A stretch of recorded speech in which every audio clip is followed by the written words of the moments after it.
Ngiyanibingelela abalandela ikhasi likamkhulu Dumisa. Ngithi nje ngiyabonga futhi ukuphinde ngihlangane nani nangalesi sikhathi. Sesiside-ke isikhathi ngigcinile ukufaka amavidiyo la kule nkundla, noma ngigcinile ukuthi nginikhiphele izithako zemithi ey'philisa abantu abaningi. Baningi kakhulu abantu abaphila ngalezi zithako zemithi. Cha, abantu bayafona impela ngapha nangapha, bebonga ukuthi cha mkhulu, lo muthi owukhiphile ngiwuhlanganisile wangisiza kakhulu. Lokho kuyathokozisa, lokho kwenza ukuthi umoya wami uthokoze kakhulu. Nanoma ngingafaki noma senginesikhathi eside ngingafaki amavidiyo la, kungenza ngibone senginecala ngoba kunabantu abasizakalayo uma ngifaka la mavidiyo. Baningi abafundayo, abanye bazinyanga, abanye bamathwasa, abanye babantu nje abazithandelayo ukuthi bazimithi. Ngithi angibonge nje ukuthi-ke nihlale njalo niloke nje nililandelile njalo leli khasi leli eliniphilisayo. Njengoba nazi-ke lo okhulumayo ngumkhulu Dumisa. Udume kakhulu ngokusiza abantu, kuningi nje akwenzayo ekusizeni abantu noma ekuphiliseni abantu, kuningi akwenzayo. Kodwa-ke okwamanje ngisafuna ukuthi uthi ukulwa kancane nezitha zakho, ngoba ngiyakubona engathi impela njengamanje uhlushwa izitha. Akukuningi kakhulu kodwa izitha zikume ngapha nangapha. Impela awusakwazi ukwenza lutho, usunenkinga, uphelelwa zimali. Lokhu uzamile ngapha nangapha, lokuthi uzama indaba yezitha kodwa kulunge. Cha, ngithi namhlanje ake nginike induku enzima impela ejule kakhulu, uzokushaye ngazo lezi zitha zakho lezi, ushaye impela zikhithike iphele nya. Njengamanje le nduku engizokunikeza yona, cha inamandla impela. Uma unokhakhayi oluthambile impela ungayenzi le nduku, ufuna uyenze impela nawe uyindoda wazi ukuthi hayi cha ngiqinile la. Uqale nje uthole iy'nhlanga zakho ezimbalwa nawe ozothi uyifake egazini zokuqina ngaphambi kokuba uqale usebenzise le nduku. Namhlanje ngifuna ukuthi-ke ukuthumele isipoki somuntu ongamazi, usithumele kube yisona esiyolwa nozitha zakho, ngoba manje angithi uhlulekile uthi uyayikhafula izitha, uthi uyayicupha, kodwa manje lutho izitha ayishayeki. Ngithi namhlanje ngifuna ngithi hambe uyovusa umuntu ethuneni-ke manje ongamazi, umtshele ukuthi akahambe ayolwa nalezi zitha zakho. Umuthi wanamhlanje umayelana naloko ukuthi uzothuma isipoki ozosilanda ethuneni, usithume ukuthi siyokushayela izitha zakho. Ngaphambi kokuthi-ke ngimoshe kakhulu isikhathi, mhlambe nawuthi ngilande kakade, ake ngihlale phezu kwayo le nto. Ngithe akuhambe ungitholele umuthi ekuthiwa uvuka emalibeni. Khona umuthi obizwa ngokuthi uvuka emalibeni. Bahlukene-ke ovuka emalibeni, bahlukene kuze kube kathathu ovuka. Bathole bonke nalabo ovuka, ubuye nabo uze nabo la. Mawuqeda lapho awungitholele umthunyelelwa. Ngizwe kahle, ngithe umthunyelelwa. Mawuqeda lapha awungitholele ugebeleweni. Ugebeleweni ngicabanga ukuthi niyawazi kakhulu umuthi, usebenza kakhulu ekhafulweni noma masiphusha imithi le ehamba ngomoya, siyawusebenzisa kakhulu ugebeleweni. Ngicela ungitholele isigobo, khona umuthi ababiza ukuthi isigobo, ngicela ungitholele wona, buya nawo uza nawo la. Bese ungitholele umuthi ekuthiwa umthathe. Abanye bazothi umthathe noma mthathe, kuya ngokuthi indlela oyibiza ngayo noma indlela opronounce ngayo uma siya kuleli ulimi laphesheya. Ungitholele umuthi ekuthiwa uzikhunge, ungitholele umathinta, ungitholele undiyaza, ungitholele usehlula amanye, ungitholele umlahleni, uthole umphenduli, uthole iphengulula, ungitholele umuzi owawula washonaphi. Khona umuthi obizwa kanjalo kuthiwa umuzi wawula washonaphi. Mawufika ubiza kochitha noma kubantu abazimithi bazokutshela ukuthi nanku umuzi wawula washonaphi. Bese ungitholele umayisaka, kodwa ngifuna ungitholele umnyama manje umayisaka. Ngifuna obovu lo ojwayele ukuthi usebenzise mangabe kuwukuthi uyafutha nje uyakline igazi. Cha, ngifuna omnyama-ke manje. Bese ungitholela impinda, noma bathi abanye bathi impinda mshayi. Ungitholele iphinde emuva, ungadideki, impinda iphinde emuva. Bese ungitholela ufasimba.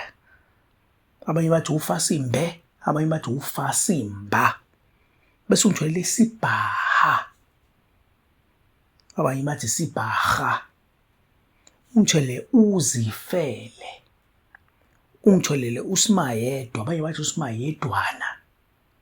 Ngicela wenze kanjena-ke manje, nayi le mithi yakho usuyitholile wabuya nayo la, iqotheke noma igaye noma igcobe noma igqule, ayibe fine manje le mithi. Into ozoyenza-ke ngifuna ukuthi ubhale amagama ezitha zakho, uzobhala amagama ezitha zakho ephepheni nje noma uzothola iphepha nje, wathola iphepha elibhenki elimhlophe, ubhale amagama ezitha zakho kulona lolo phepha lelo. Uzobhala nje lawo magama, uma uqeda ukubhala lawo magama sowuyasho ukuthi nalezi engingazazi izitha. Senzelani manje ukuthi kuzokwenzeka ukuthi uyamazi usibanibani nosibanibani ukuthi vele bayizitha zakho, kodwa kunobani nobani ongabazi nabo abayizitha zakho kodwa abakwenza into ezimbi ngokukuthumela ngemithi emibi, noma abayizitha zakho kodwa ongabazi ngamagama. Mangabe usukutholile usuwenzile-ke lokho, ngifuna wenze kanjena-ke manje, uthatha lo muthi uvuvuzela kule ncwadi le noma kuleli phepha leli obhale khona amagama ezitha zakho. Uyangizwa ukuthi ngithini manje? Ngiqale ngathini? Uqothe lo muthi wonke lo ngiwubalile, uqothe noma ugaye ube fine sampuphu, bese wenze njani? Ngitholele iphepha ungibhalele amagama ezitha zakho, bese uma uqeda ukubhala nje uyasho ukuthi nezitha zami lezi engingazazi, bonke nje abayizitha zami, uyabhala khona lapha encwadini. Enza njena-ke manje, nanku lo muthi, uthathe lo muthi uvuvuzele kuleli phepha leli obhale kulona amagama ezitha zakho. Ngifuna ungizwisise kahle-ke manje, ngoba abanye abantu bayadideka, mhlawumbe umuntu egcine efona into mhlampe mhlampe bengakwazi ukuthi ayibambe ividiyo uma ngabe eyiphindelela. Kodwa manje ngivimba lokho ukuthi ungaze uzokuyihlupha ngokuyiphindelela, ngoba ngizwa ukuthi njengoba ngikhuluma nginokukhuluma ngiyiphinde into nesengiyikhulumile noma ngiyokukhuluma ngigcizelele njengamanje.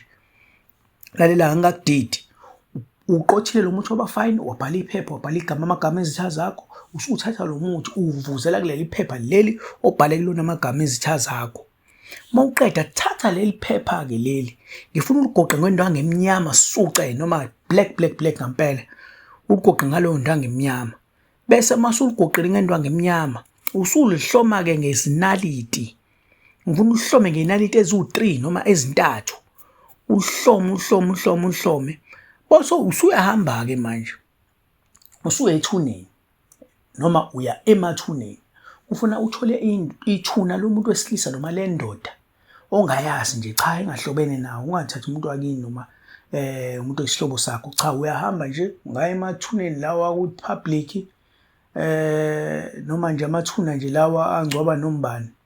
Usuyafika uzokwazi ukubona nawe ukuthi makuthiwa la Mbhekiseni Nzama noma Mbhekiseni bani, leso sibongo leso siqhamukile, ngixolisa ukulinganisa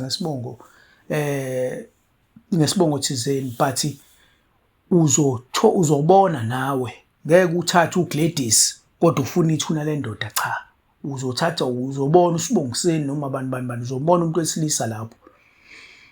Mawuthatha-ke lo muntu wesilisa, ungathathi umuntu osemdala kakhulu. Angithi la emantsheni amathuna kuyabhala ukuthi born and died, nokuthi uzalwe ngalesikhathi, washona ngalesikhathi. Mawuthatha umuntu, awuthathi umuntu esemdala kakhulu njengokuthi umuntu oseshona eseyikhehla, ngoba lo muntu uzohamba kancane lana, uzoyenza kancane umsebenzi, kanti umsebenzi wakho ufuna usheshe. Uzothatha umuntu oshona eseneminyaka emincane, ikakhulukazi 40 kushona phansi. Kodwa mawukuthi umtholi-ke usungazama kodwa ku-50-ke kwehla, kodwa nje mawuthole nje 40 kushona phansi, umuntu osashesha leyo, osaphila, ozothumeka kalula. Wenza kanjena-ke lapho-ke, angithi usuhambile nale ncwadi-ke le uyigoqe ngendwangu emnyama, usuhambile wayethuneni lelo layo leyo ndoda leyo ongayazi, le ngade ngichaza manje ukuthi iminyaka yayo kumele ibe between bani nobani. Okay, usuthatha-ke ishumi noma u-R1. Lo R1 lo uzocela ngawo le ndoda le ukuthi ivuke, uyayicela le ndoda le ukuthi ucela ukuthi ivuke ikulwele nezitha zakho. Usuwenze njani-ke manje? Usumba umgodi ngasekhanda lala ithuna. Uthola iqatha lesibindi, isibindi senkomo, bathi liver ngamanye amagama lawa phesheya. Uthatha isibindi senkomo, angithi ngithe umba umgodi ngasekhanda. Lesikhathi leli shumi ufika nalo, ngoba omunye uzongibuza ukuthi awumkhulu ngifika ngicele kanjani ngeshumi. Ishumi uzolithatha nje uliphose khona la eduze kwethuna, ukhulume uthi ngiyacela uvuke uyongilwela nezitha zami, bese umba umgodi la ngasekhanda ethuneni. Uyangizwa ukuthi ngithini manje? Umba umgodi la ngasekhanda, uphethe nesibindi, angithi la isibindi liver, isibindi senkomo.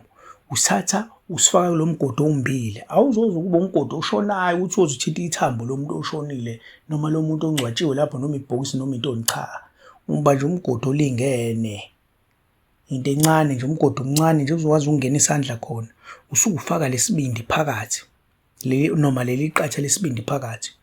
Usuyakhuluma-ke manje uthi akavuke lo muntu lo, uthi akavuke adle nasi isibindi. Uyangizwa ukuthi ngithini? Uthi akavuke adle nasi isibindi asebenze. Uyangizwa ukuthi ngithini? Uthi akavuke adle lesibindi bese iyasebenza. Bese wenze njani? Uthola noma itshe, uzothi uma uqalaza vele eceleni semathuneni vele la uzolithola itshe. Uthatha itshe la usulibeka-ke phezu kwaleli qatha leli lesibindi. Uyangizwa ukuthi ngithini? Uthatha itshe ulibeka phezu kwaleli qatha leli lesibindi.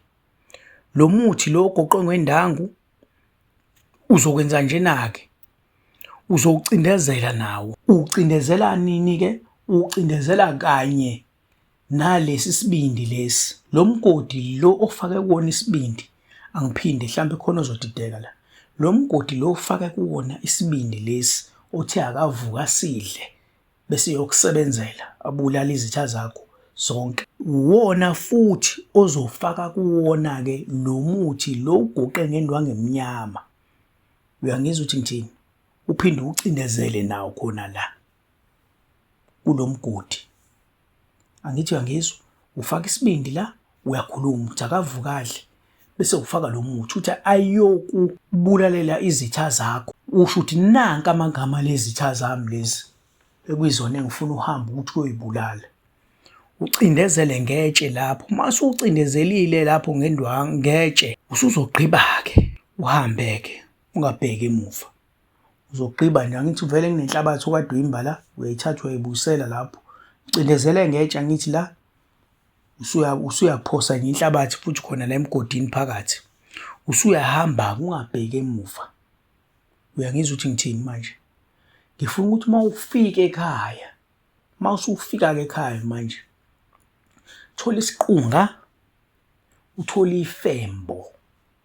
Isiqunga, ifembo. Ifembo nesiqunga. Lo muthi loyo ngifuna ukuthi uqume ngawo 3 days ekhaya. Uzoquma nje ngalowo muthi loyo, isiqunga nefembo. Uzoquma ngalo 3 days uchitha ngaphandle komuzi. 3 days uchitha ngaphandle komuzi. Usuqedile-ke lapho ngezitha zakho.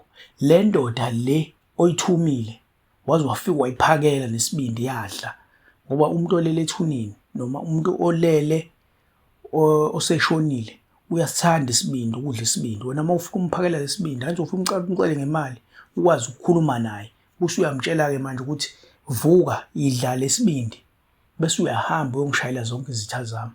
Uyobona izitha zakho ukuthi zonke zizoshona left, right and center, noma zizofa macala onke, siloke zifa nje one by one, siloke zifa one by one. Iyona induku enginiphathele yona-ke, hhayi enamandla kakhulu-ke. Ngikade nganigcina ngithe nje nginiphathele, ake ngize ngegime impela elinamandla. Ngithi uNkulunkulu akanibusisa nipha amandla bese kuthi kona konke enikufisayo bese kuyaphunyeleliswa. uNkulunkulu abe nani njalo. Zonke izifiso zenu ngicela ukuthi zibe impumelelo. Konke okufisayo akuphumelele.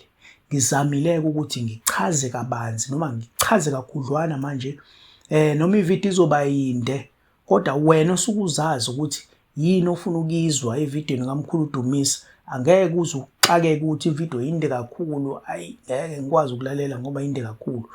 Ngizama kona ukuthi ngichazisise ngoba kunabantu abaningi abangifonela bathi cha, bayadideka, kodwa nabo kusuke kuyiloko okunqena noma kusuke kunokukhathala ukuthi balokhu beyiphinda ividiyo beyiphinda.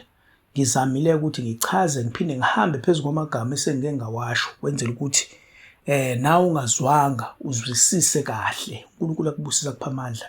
Amen.